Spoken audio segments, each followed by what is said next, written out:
Good morning. This is Claudia Filos with the Center for Hellenic Studies, and I'm so delighted to be joined here today with Stamatia Dova. She is a wonderful friend of the center and a very gifted scholar. She's going to talk to us today about Odysseus and the Poetics of Katábasis. And we're also joined here today by community members, CHS community members, who have joined us at all different projects. Some will be new faces and new voices. Others have joined us before. But I welcome everyone today for this conversation. Thank you. Thank you, Claudia, and hello, everyone. Mata, I'd like to share just a little bit about your research interest before we begin, so people have a sense of really what you've been spending some time on over the last few years, and also where they can go to learn more about your work. So first, I want to let everyone know that you earned your PhD from Harvard University in 2001. You're currently a professor of classics and modern Greek studies at the Hellenic College Holy Cross in Brookline, Massachusetts. You're also a CHS associate in Hellenic literature and languages. You're currently the author of Greek Heroes in and Out of Hades, which is available by Roman and Littlefield. And you're also the editor of Historical Poetics in 19th and 20th century Greece, essays in honor of Lily Makrakis, which was published in 2012. It is also available in the Classics at online journal at CHS. It's issue 11. Your research interests include epic traditions, including descents to the underworld, Euripidean drama, the relationships between historiography and poetry, and reception studies. You currently work in a book entitled The Poetics of Failure in Ancient Greece, which is a study of societal attitudes towards failure, loss, and inadequacy as they appear in Greek literature from the 8th to the 4th centuries BCE. I also want to let everyone know that you are, I think you've just completed a new article, right, on the Poetics of Failed Katábasis. Can you tell us a little bit about that? Of course. The article just appeared in Les Études Classiques, and it's entitled Theseus, Pirithous, and the Poetics of a Failed Katábasis. And it is the next step on my study on descents to the underworld, this time examining a katábasis that went wrong. And it will be part of my book on failure, on which I'm working. Beautiful. Well, today we're going to talk about a katábasis that did not fail. You're going to help us think about Odysseus' journey to the underworld and really think carefully about some passages, dig deep into them, and help us explore the poetics of what's going on. So I'd like to just invite you to begin our conversation. I think, did you want to begin with Odysseus, with Odyssey 11, lines 99 through 137? That's right. My approach is text-oriented, and I thought since we only have 1 hour, actually 55 minutes, and this is tremendous fun, I need to somehow restrain myself. So I would like to begin, yes, with the list of passages that I sent you. And as we walk through the passages, an abundance of topics will present itself. So let's begin with Odyssey 11, 99 to 137, which is part of the encounter between Tiresias, the seer Tiresias, and Odysseus in the underworld. And we're going to focus on Odysseus's consultation of Tiresias, and Tiresias' advice to Odysseus about accomplishing his nostos, resuming life in Ithaca, and his journey after that, including his death. So the seer forecasts an excruciatingly painful nostos, homecoming. Argaleos is the word that means excruciating, on account of Poseidon's wrath. And as we know, Poseidon is Odysseus' divine antagonist. Tiresias explains to Odysseus the two possible scenarios of nostos, the one with and the other without the slaughter of the oxen of the sun. And he issues a dire warning to Odysseus to keep his companions away from the fateful animals. However, emphasis is placed on the scenario with the slaughter of the sun, of the oxen of the sun, which of course we know is what will happen.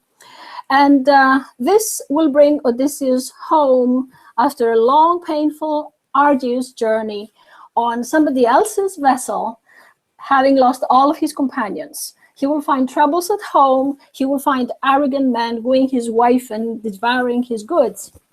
And this will be the doing of the slaughter of the oxen of the sun and his rivalry with Poseidon.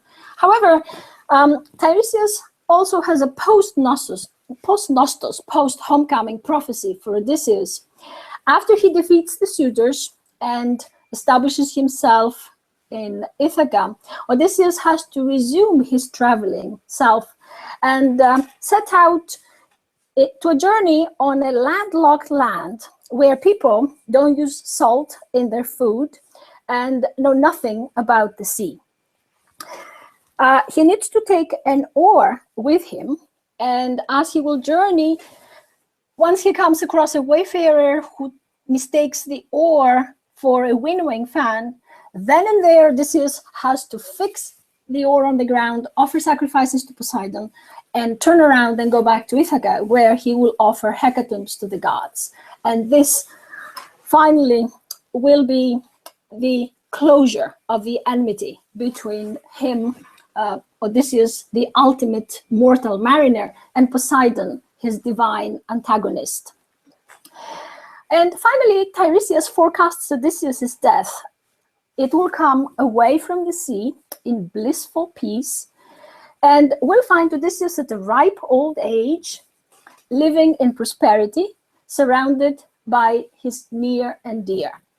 I find this passage so important because I believe it is a brilliant exercise in epic compression and projection. It encapsulates the epic tradition of the entire Odyssey and beyond into an episode of necromancy that brings our protagonist to the underworld, where he accomplishes the ultimate labor, to visit the realm of the dead alive and come back. So this was my first choice. My second choice is the famous passage of the encounter between Achilles and Odysseus in the Underworld Odyssey 11, 467 to 540. And in this encounter with the shade of Achilles, Odysseus pronounces a makarismos, the act of calling blessed. He calls Achilles blessed. And Achilles rejects this inflated praise passionately, and instead puts Odysseus's verbal skills and knowledge of the upper world to better use by inquiring about his son and father, who he knows, Achilles knows, are still up on earth. I have been fascinated with this passage for many years and have written a lot about it because it enacts on a multiplicity of levels a compelling dialogue within the epic tradition. We see two emblematic heroic profiles, the two protagonists of our two surviving epics, and the different recipes, so to speak, for Kleos. And here I would like to put a placeholder from this passage, make a placeholder from this passage, and the way Odysseus' act of calling Achilles blessed, his makarismos of Achilles, is meant for Odysseus himself. After all, it is Odysseus' poem, and he is the one who should be called blessed in the first place in the Odyssey. And we will see in this and in the next two passages how Odysseus is being called blessed at regular intervals in the Odyssey.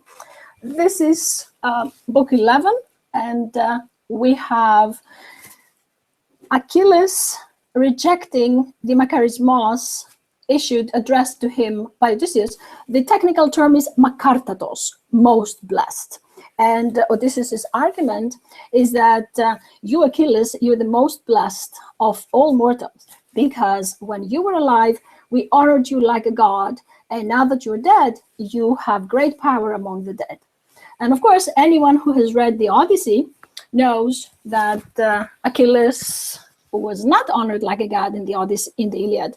He was marginalized, he was humiliated, and now in the underworld, we have no indication whatsoever that he is ruling over the dead. So this is part of Odysseus' well-known diplomatic approach and creative interpretation of reality for his own purposes. So Achilles rejects the makarismos and instead says, I would rather, don't embellish death for me, Odysseus. I would rather be a servant on earth than rule over all of the dead. And this has been, of course, a passage that generated a lot of scholarly discussion for millennia. And I hope we will get an opportunity to talk about it. This passage has a very interesting reception by Plato, which I consider to be one of the most important ways to look at both this passage and the Nekia. Now, calling Odysseus blessed, we have another occurrence in passage number 3 on the list, which is Odyssey 6,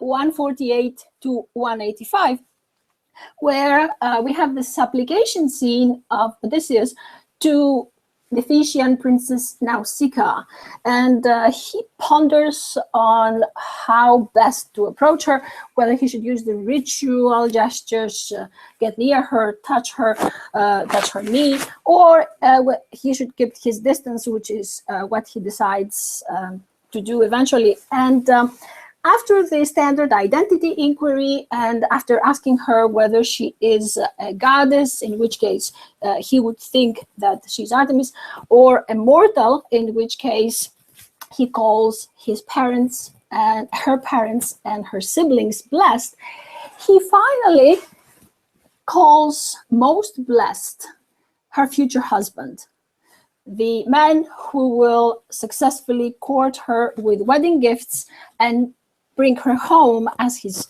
bride.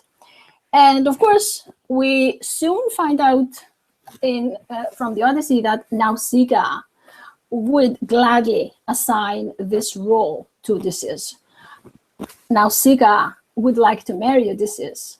And so this Makartatos man, this most blessed character that Odysseus invents to praise and win Nausicaa's goodwill, ultimately is himself.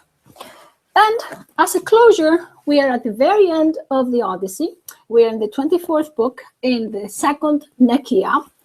And as the souls of the suitors, remember Odysseus killed the suitors and their souls descend to the underworld. And Agamemnon, who is a shade in the underworld, recognizes among the shades of the suitors the son of Melaneus, Amphimedon, who was once his guest friend. And so the suitors tell their story. They narrate the events of their deaths at the hands of Odysseus and Telemachus. And upon hearing of Odysseus' slaughter of the suitors, Agamemnon, the shade of Agamemnon, calls Odysseus blessed in absentia. Odysseus is not there. He is in Ithaca. And this makarismos, this act of calling blessed of Odysseus, is centered on the virtue of his wife and concludes the comparison between the two major characters that we have seen in both Nekia, in both descents to the underworld, Agamemnon and Odysseus, that is the diametric opposite scenarios of Nostos. Agamemnon's Nostos is a catastrophe, and Odysseus is a brilliant success. And on account of that, he's called blessed, but it is not on account of his Nostos, it is on account of the wisdom with which he chose his wife, or on account of the wife who is very wise, as opposed to Clytemnestra, her cousin Clytemnestra, the wife of Agamemnon. And this is the closure to the discourse on Nostos in the Odyssey. We have Agamemnon's Nostos, catastrophe. We have a failure. I should be using this term because, failure is what I'm working on right now. And Odysseus which is a brilliant success. And this confirms the centrality of Nostos in the definitions, in concepts of kleos in the Odyssey. So I think we have plenty to talk about, and I kept it under 15 minutes. That's amazing. That's incredible. I'm sorry. I think you have just covered so much. So we have 4 beautiful passages. We have many community members here for us to talk with. We also have some community members who are joining us via YouTube who may or might not post questions. One of our community members will share those if they are posted. So we'll stand by for those. And I invite people who are watching to post their questions on the CHS YouTube channel if you go to the event for this, if you're watching this. So I guess I just want to open it up to our community members here. Does someone have a question that they'd like to post? I see. Thank you so much.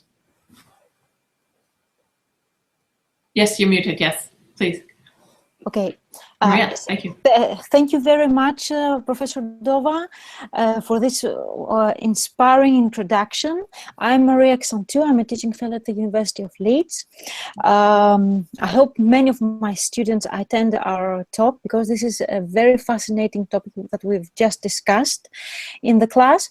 What I would like to ask you, and probably you can give us some more insight about what I'm about to ask you, is in what ways could we say that Tiresias' prophecy, in a way, dovetails with Polyphemus's curse, which in a way is also the reverse,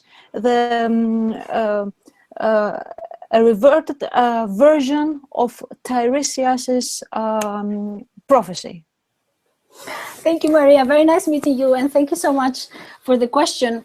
If I were to put it in a sentence, I would say that they're both part of the same Nostos plan. So Tiresias's prophecy and Polyphemus's curse are complementary, and Tiresias's responsibility, so to speak, in the epic is to incorporate the negativity of this curse into the greater plan of labors towards Nostos. So it is part of the journey of the hero. And remember, we need to remember that I always remind myself that Kleos in the Odyssey is the standard. Nostos in the Odyssey sets the standard for Kleos. That is, the Kleos of the Odyssey is entirely Nostos oriented. And this labors, these trials, what is Poseidon going to inflict on Odysseus? He will lose all of his companions. Actually, I'm working on a chapter right now for the book I'm writing about Odysseus's shortcomings as a leader, Odysseus's failure, and the beginning of the Odyssey, where we have the explicit pronouncement of the companions' responsibility for their own demise. Nevertheless, still, this is part of Odysseus's failure, and he needs, one way or another, to extricate himself from the blame, to exonerate himself. And the beginning of the Odyssey does that. We have this amazing participle, iemenosper, although he really wanted to save his companions and bring them home, he didn't, because they were nepioi, they were fools, and they brought forth their own demise. So this is one of Odysseus's failures, or let's say, stops in his arduous journey. The other is that he will come home on somebody else's boat, on a stranger's vessel. He will find troubles at home, arrogant men wooing his wife and devouring his goods. So this, in a sense, it is a very helpful warning for Odysseus. In other words, even the curse, even Polyphemus's curse, and the negative scenario forecast by Tiresias are turned into advice, are turned into warning, because we all want Odysseus to make it home. Thank you. Thank you so much for that beautiful response. So, you know, this question about the curse, it sort of is bringing me back to the first passage you brought to our attention, Mata, and I'm wondering about, you know, the idea of necromancy and katábasis, necromancy as it appears in that passage. Can you help us think about the connection between those two concepts a little bit more? Absolutely, and this is probably, technically speaking, the most important question about the structure of Odyssey 11, because we have the protagonist setting out on a journey to the underworld, but with the clear objective of consulting the seer. Therefore, this expedition is an expedition of necromancy. It's an expedition of consulting a soul, a shade, an entity that belongs to the realm of the dead. And we know that even in historical times, this was a religious practice in ancient Greece. And we have, of course, the practice at the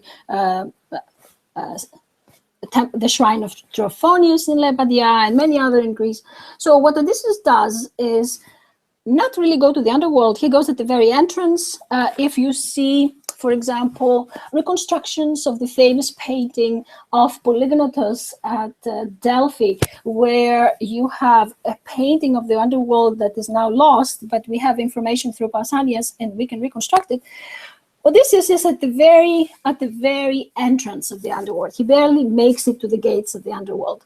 And so this is the necromancy. This is his purpose. This is the reason he goes down there.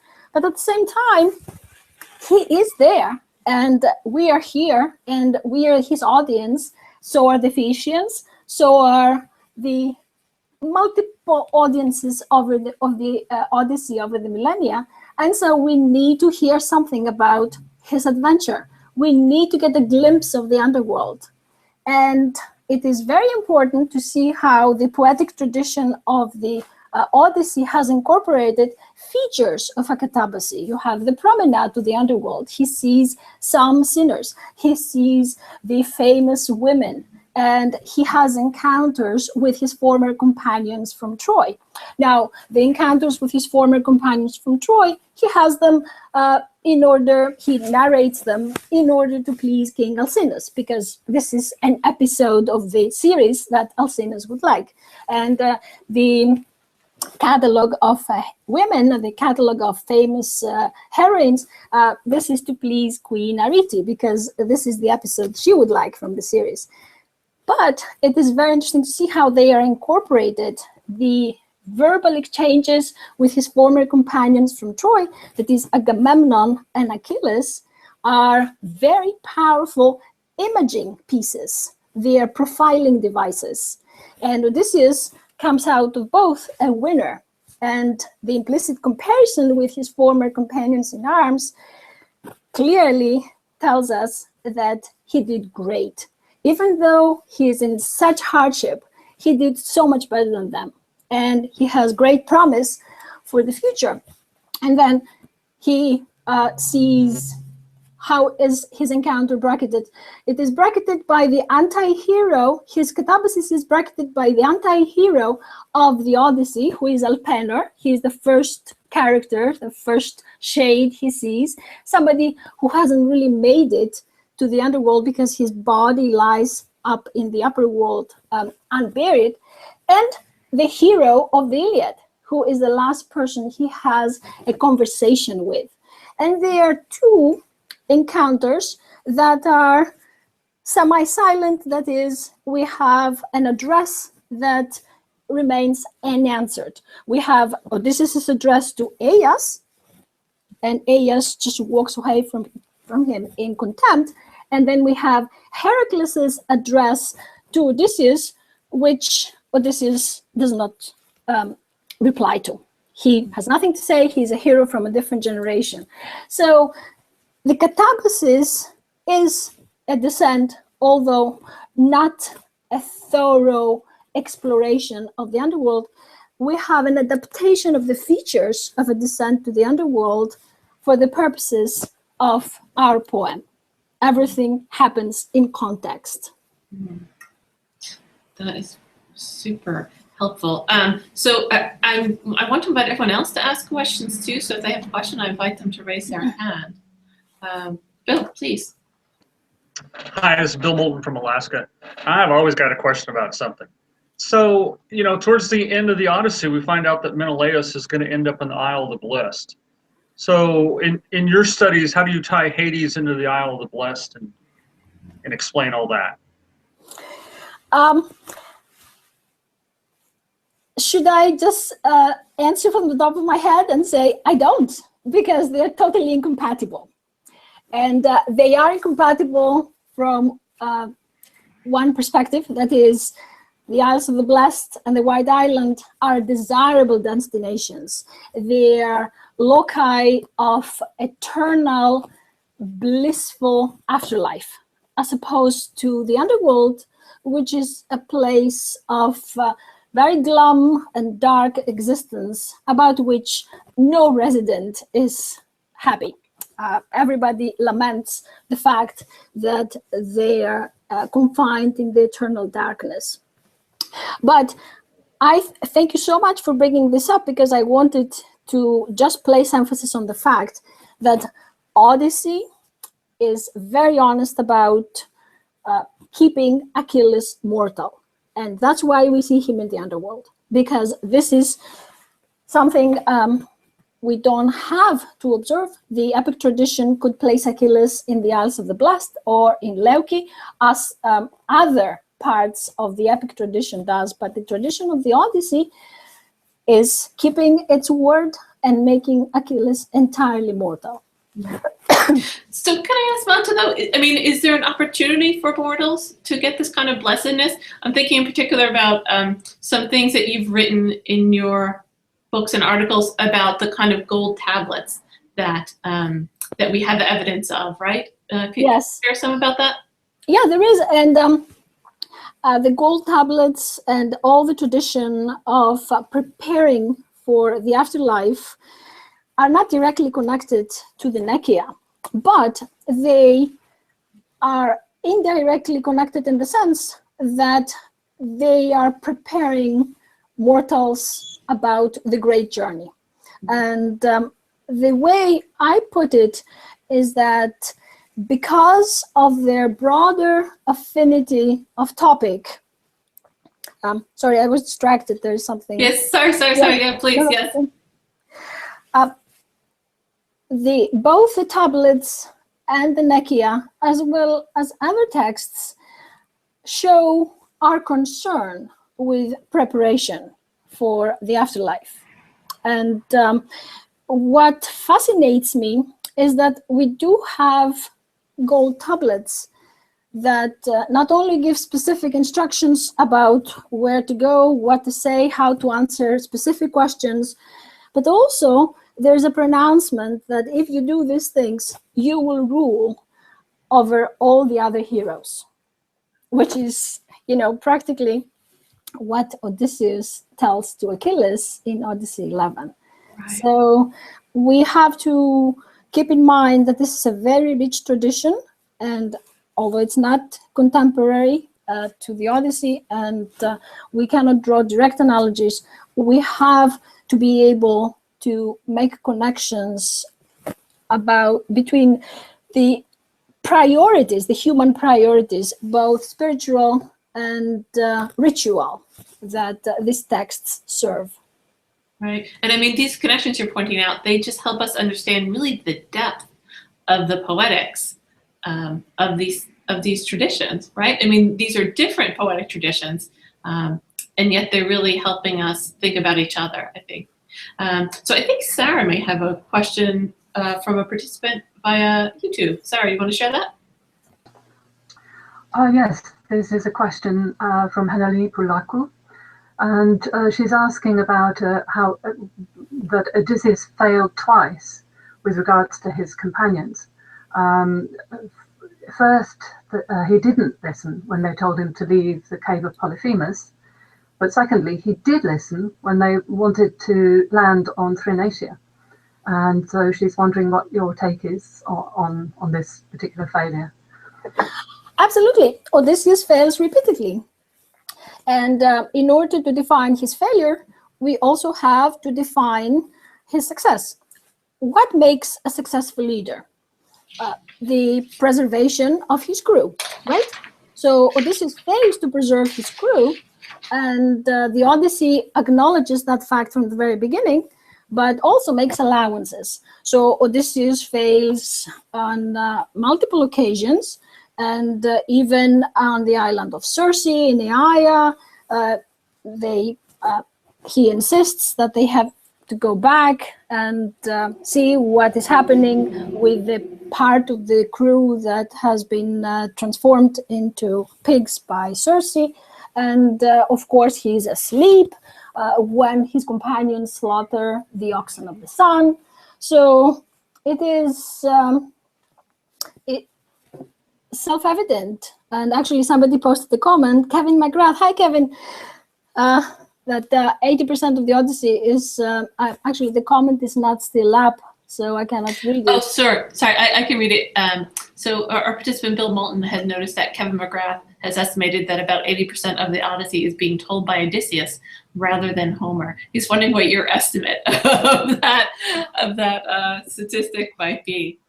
Not the 80%, but I have two approaches to this. 100% of the Odyssey is narrated by Odysseus because it is Odysseus's narratological perspective. And if we are to do pure mathematics, I would say less than 80%.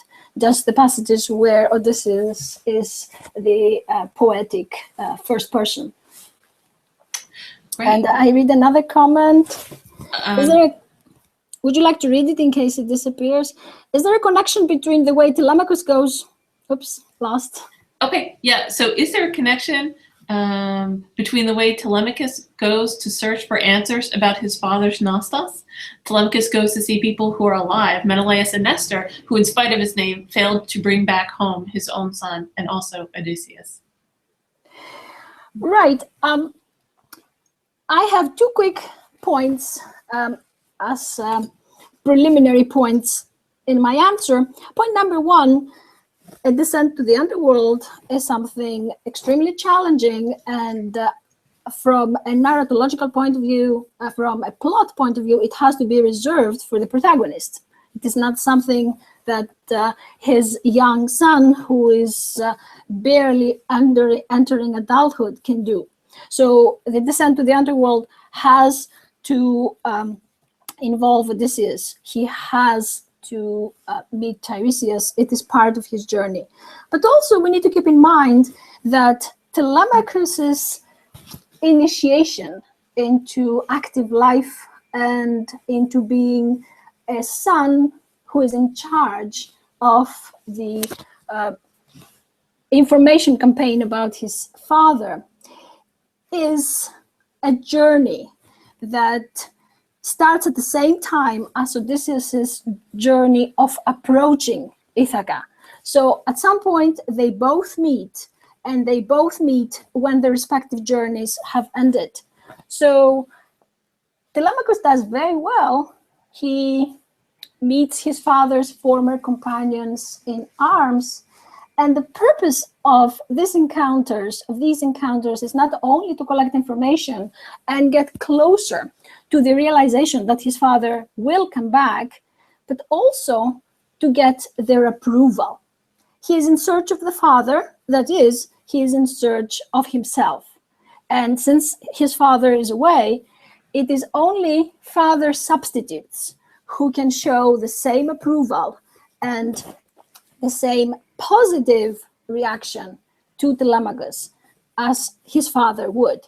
So when, for example, we have Helen in Sparta recognizing Telemachus as Odysseus' son before she even knows that Telemachus is Odysseus' son. She just recognizes him from the similarity of their facial features and their overall stature. We know that this is a process of approval. This is a process of acceptance. So this, in a nutshell, is okay. Great. So, you know, as others think about what their next question might be, and I also want to invite everyone who's watching live to post their questions again via YouTube. So, you know, we're just talking about these connections between fathers and sons. I'm wondering about the role of connecting with fathers and sons through journeys to the underworld.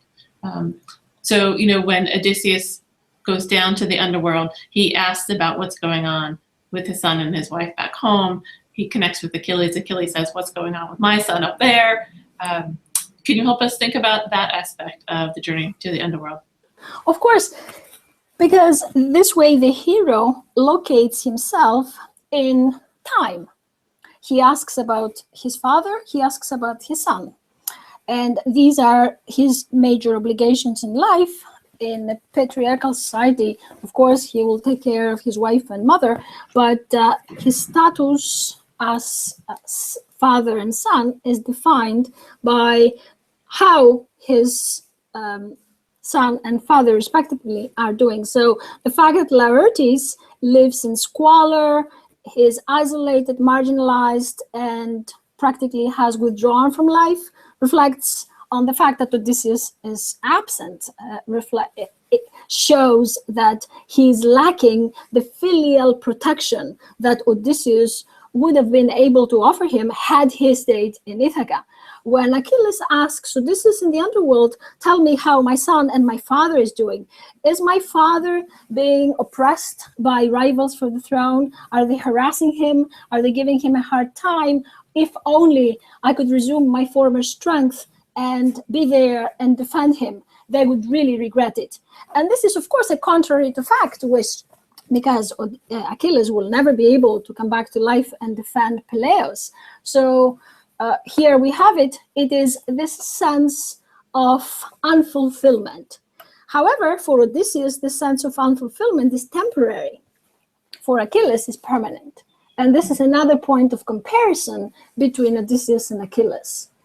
Of course, Achilles' son, Neoptolemus, is performing extraordinarily at Troy. Odysseus informs Achilles that his son was wise and brave. He was amazing at the assembly, articulate, and expressed his opinions with incredible precision, as if he were much older. And of course, in battle, he was just like his father. However, Odysseus does not waste the opportunity to remind Achilles in the underworld that although Neoptolemus was extremely brave and he participated with the utmost courage in the Trojan horse expedition, it was Odysseus who was in charge. So, and we have this half line there. It says, as far as the horse is concerned, which Epeus manufactured, that is a Trojan horse, he was amazing, he was brave, and of course, I was in charge. And moi depante de tauto. So again, it is this opportunity that Odysseus has to score an extra point. And he will do that even in his report to Achilles about his son. So the Odyssey in the upper world is an ongoing process of joining together father and son. Telemachus with Odysseus, Odysseus with Laertes, and so on. But if I may add one last point about the underworld, it is Odysseus's mother that we see in the underworld. And Odysseus meets the shade of his mother, and he obtains important information about the status quo in Ithaca, which is actually inaccurate. So we assume maybe things were better when she was still alive, and that's what she remembers, and that's what she tells Odysseus when she talks to him as a shade in the underworld. But also, the most important thing is that she gives him information about what it means to be in the underworld. What happens to the separation of body and soul, matter and spirit. And most importantly, he gets advice from her, and the advice he gets is follow the sun. Go back up and rebuild your life. Oh, so beautiful. And I know Sarah has a question she's going to share, but I just want to have one follow-up comment, which is, we were talking about those gold tablets, right? And one of the things you see on those gold tablets are questions such as, so the departed will be asked things like, who are you and where are you from? And I guess the soul of the departed would say things like, I am the child of earth and starry heaven. So again, we're connecting paternity with these solar and cosmic forces. So Sarah, please help us think about our next question. Yes, this is a question posted on YouTube from Riley McNeely. And the question is, why would Odysseus go to Hades, to such a death-ridden place, when actually he's trying to return home? I'll try to be brief, because this is an amazing question and it deserves an amazing answer, but I'll give it my brief answer, and I hope we can continue the conversation some other point. Of course, the first thing one should say is that Odysseus is an extraordinary hero, an extraordinary hero traveler, and on account of his ability to earn kleos through nostos, he needs to have the most challenging nostos possible. And this is a rather, let's say, wooden answer that I would like to just start with. We need to identify two strands in the Odyssey. And these two strands, they're narrative strands, they're plot strands, they're theme strands. But what they are, in a nutshell, is that we have the Nostos hero, the soldier who, now that the war is over, needs to go home. And he wants to go home as fast as possible. This is his sole objective.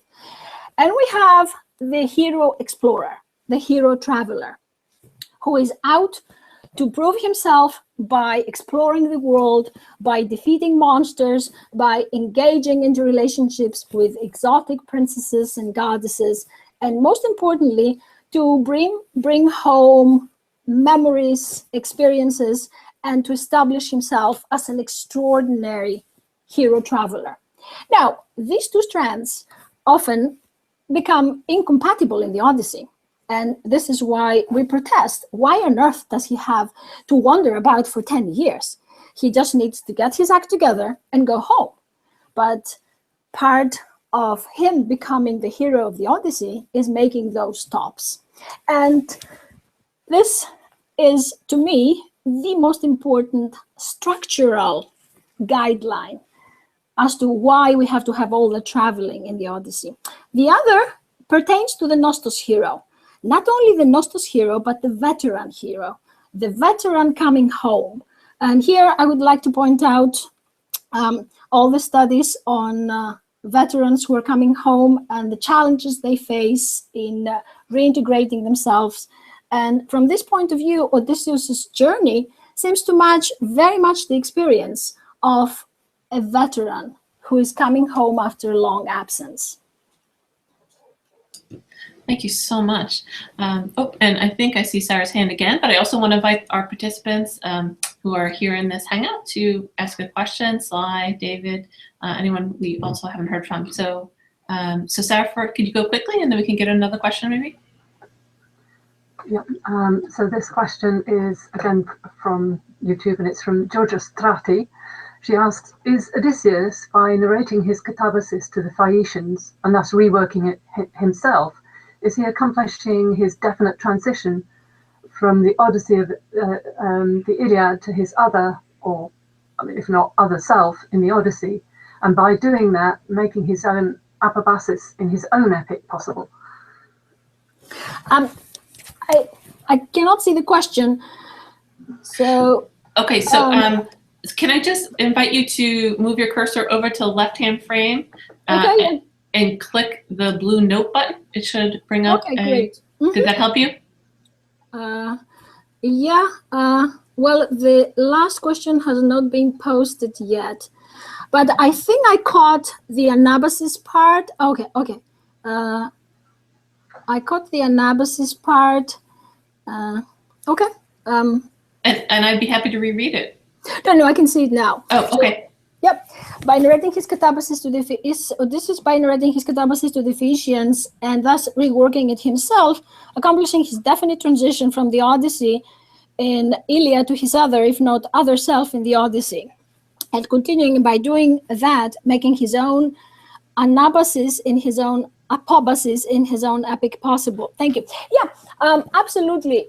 Odysseus, as the narrator and protagonist of epic poetry, is in a unique position to present his own story.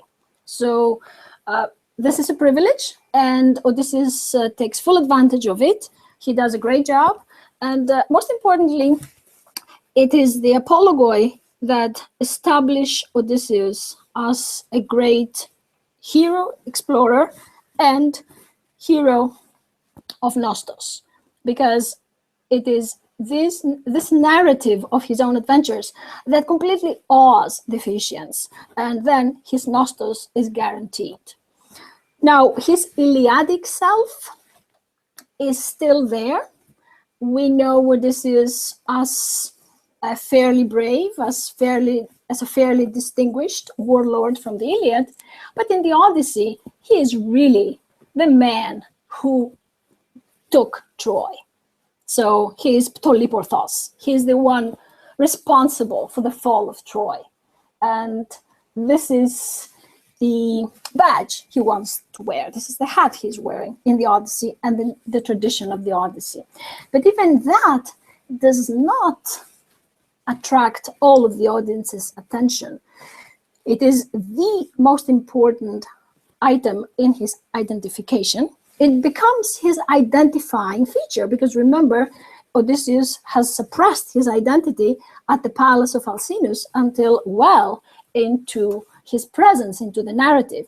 But once he reveals his presence, he has to tell his story, and the story he tells is one of travels, is one of Nostos.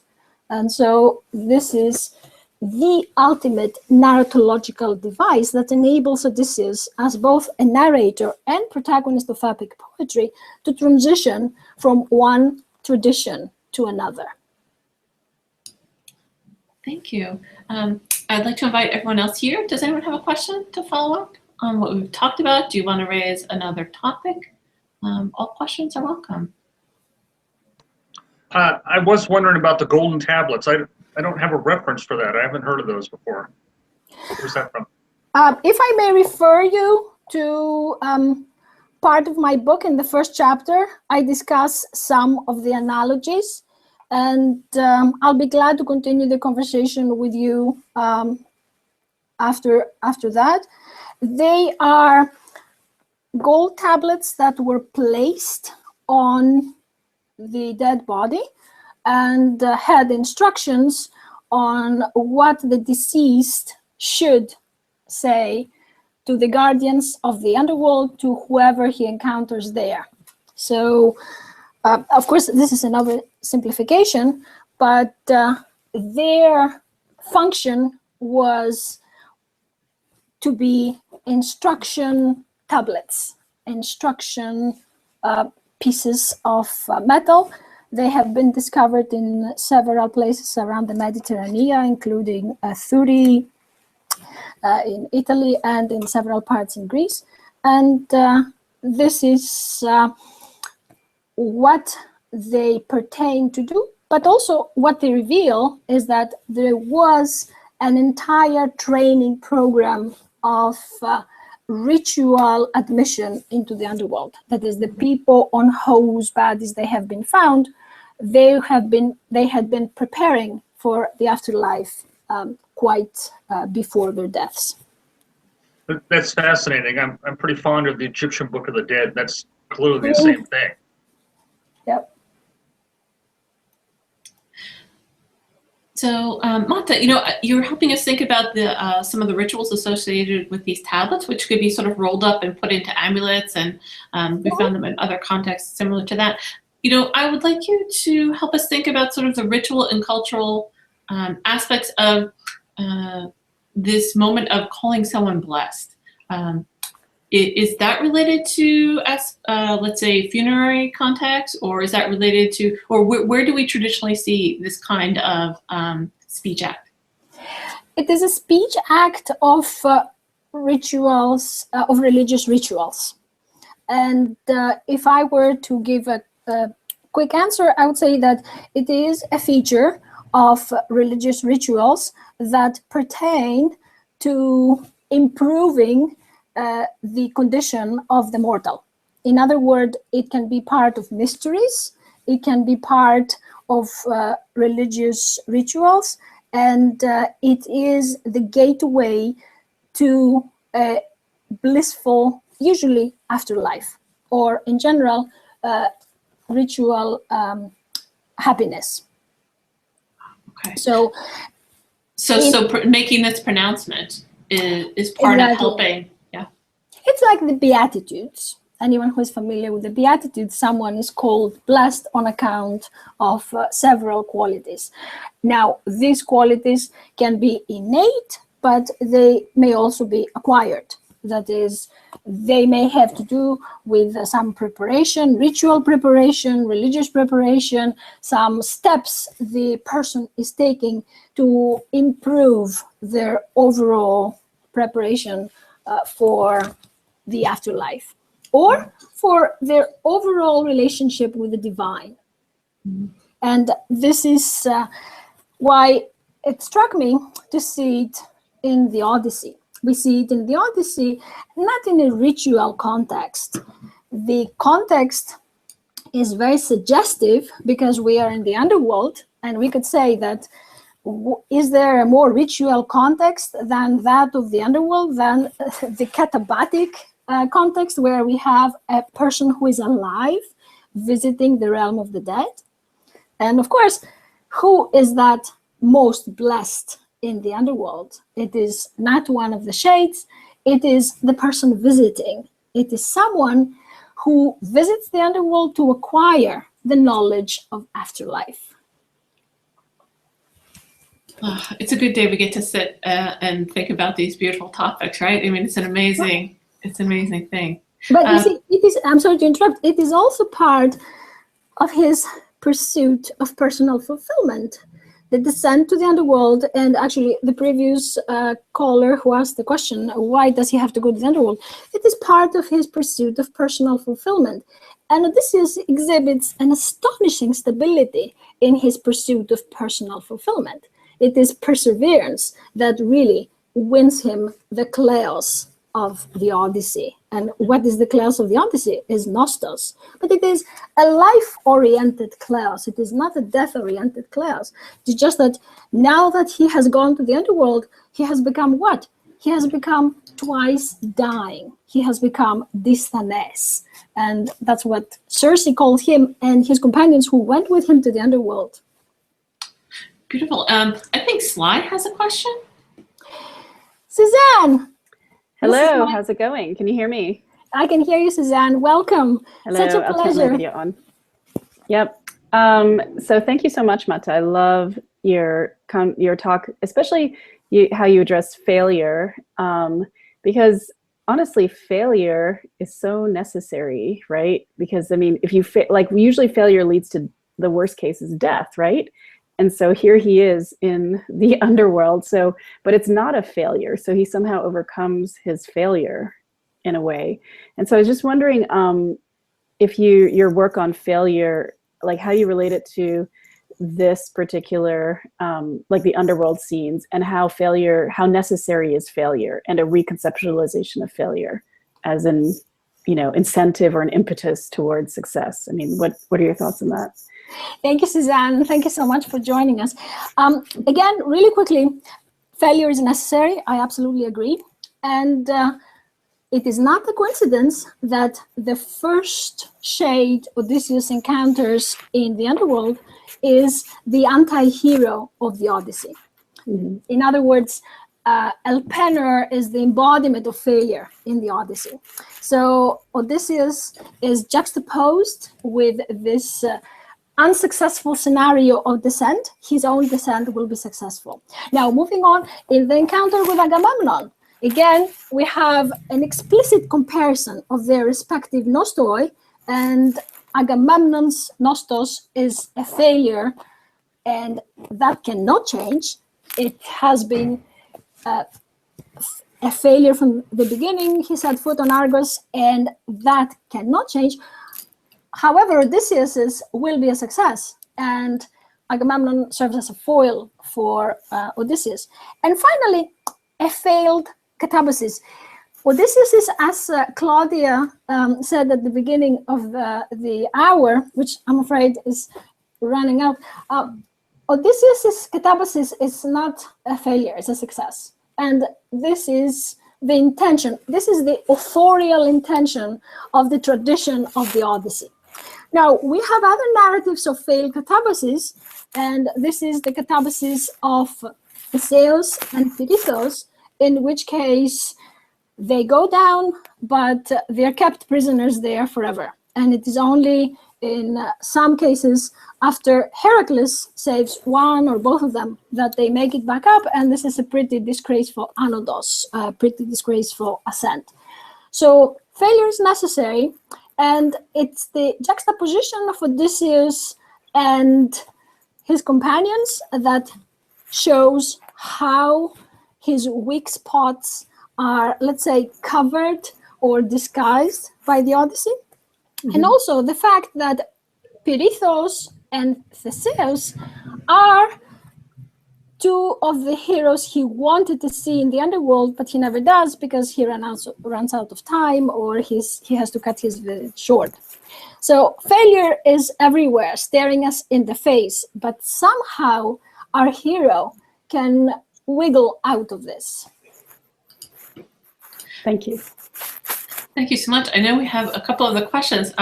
So the problem is we have only only 1 minute left to go. I was going to say 2 minutes. Oh. So, I'm afraid that we might have to sign off and take those questions perhaps online at hour 25 if people still want to post questions there, or maybe on the YouTube chat channel. We might even be able to follow up there.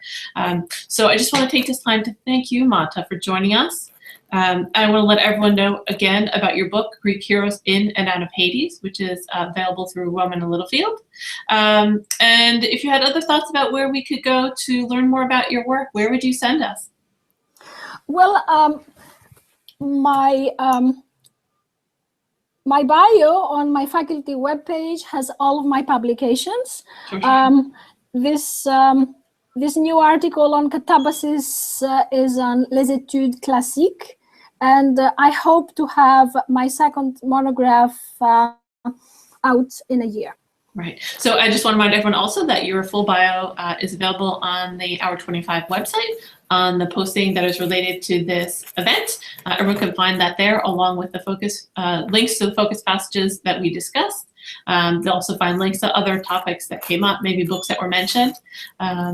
And so at this point, I just want to sign off. Thank everyone for your time again, and remind everyone to join us again for our next CHS Open House discussion. Thank you, everyone. Thank you. Thank you. It was my Bye. pleasure. Thank you.